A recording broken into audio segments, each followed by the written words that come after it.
Que Deus nos abençoe a todos os irmãos de Cristo na Igreja Saquele.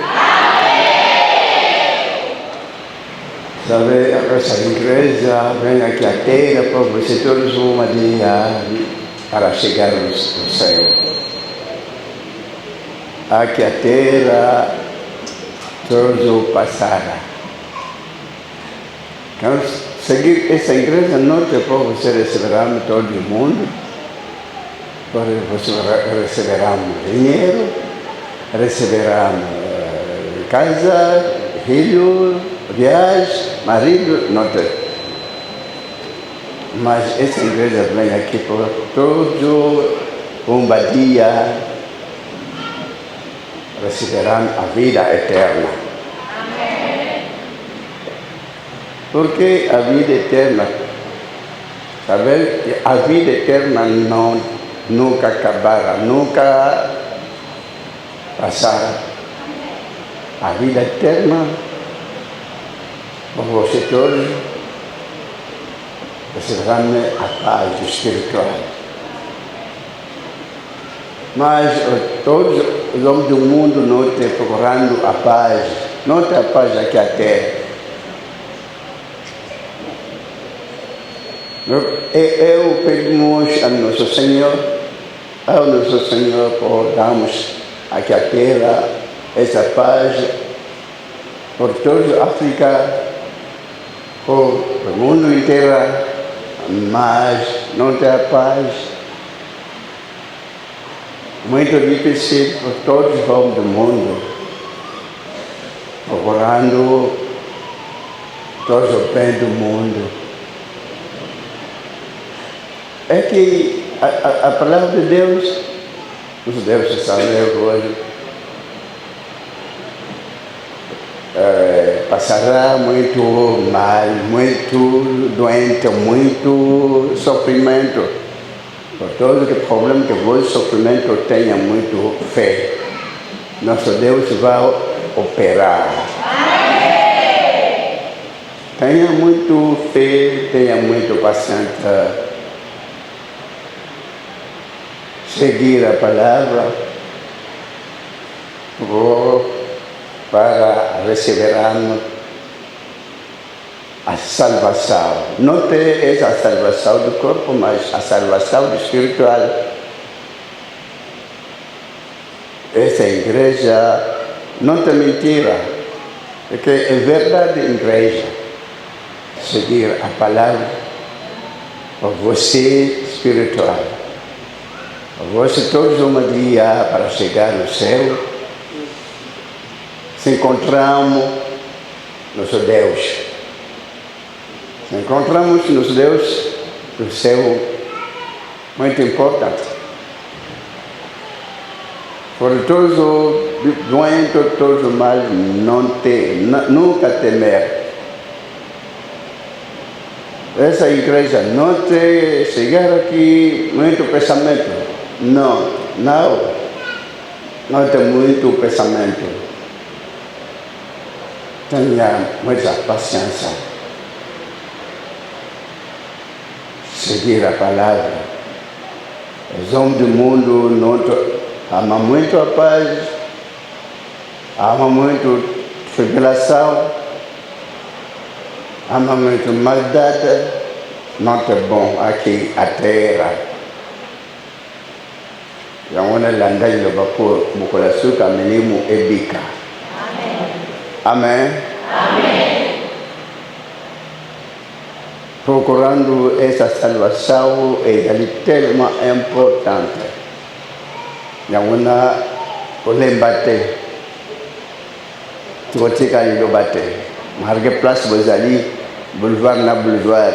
Pendant que dans musika me boye quand même belé vraiment. Enkola pambula ni ngomba ya nini sekele non sekele donc selon lingala secret bona secret awa sekele donc tout tia elike pana kolo kula utikabino na passion son kola koyo pour tout le problème notre Dieu va ajudar. notre théotolement moins de temps pour passer de ça de tourner banzela l'église monsieur Sumulai musika autres inglesa muito caminho muito longa pensela mabulu pasi ya wata mais ya wata comme ya 18h presque 18h30 c'est grave merci pour la patience bazanango bazana patience makasi bozeli l'église monsieur tokumaki avant 16h mais vino à 18h et ce tempo nos Deus savait connaissait tout jour baganda liloba kolemba te Yahweh akoyoka akosunga notre Deus va vous protégateur. Amen. Vai oração zamna bomo itatamza sakonase maton pelo kompenke mambo kana pole na bolmono pela boboto moneno batla bapona mito sakini na katwa bota betu sinyo sabo pasino sabo onde moyo ke onde moyebi ni mo pesi kimia katna mabota pour la passion se pour remplacer kimia pesi katna matema na moko ya ondam tata yokla bota mawa ngolo zakata bapona mno kimia zakata bota devant longa pona longisa moko na moko ya ba frères et sœurs eza bilengeni so battre na manangu ya no kimia no alikolo tansa makatu na bota limsa so bata masumu tangala libota mavunga te bwenge binu ya wenda na alikolo e bata moko na moko pesa kimia ete bodi motata mwana ni mosantu kana alikolo kana pekata bo sala bo sula bango boto kana mokano tata ko samakata bota la comme Christ no Nazareth na encore nous centre de la kilo na seko amen amen boto na kombo na Christ na Nazareth amen encore moi suite kuti wish to kuti awa ndeko moko perdre mwana zeke na linga koyoka mwana zeke soit 100%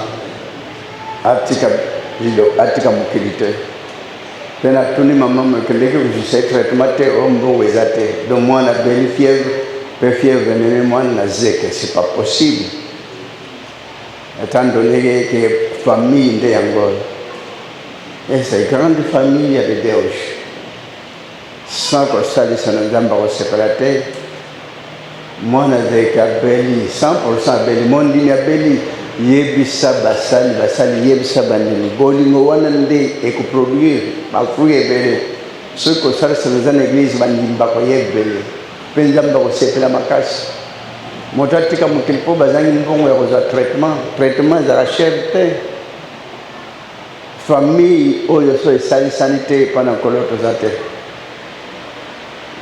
même mondinya bel na Kishasa mondinya belaki baza mosika mais balongwe peine bayeti na limité aux traitement na hôpital ya munene mondinya komaki kotaki koma 2 semaines bandimi bato bazo sokola ye ko latisa ye ko sungaite abimi na koma bandimi tous les jours libanda ba merci ba otona me moto bato ebeli ba yebani me asala nini bolingo ya église wana timu talongwe na koma bolingo ya église wana ba futeli ba frère ya hôpital ba sombeli ba kisha ordonnance mais awa ce que salemete mawatro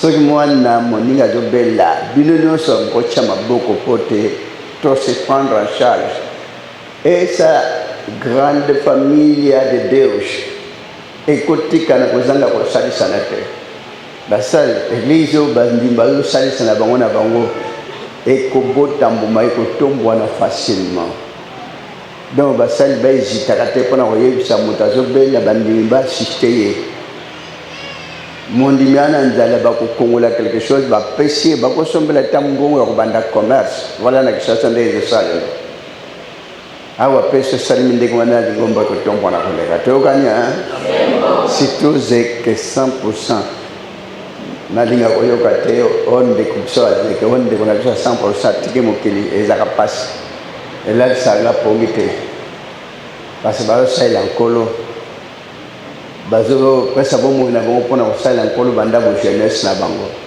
donc bolingo wana evanda pote nkolo azana binelo kolo apambola libota kolo asalela moko na moko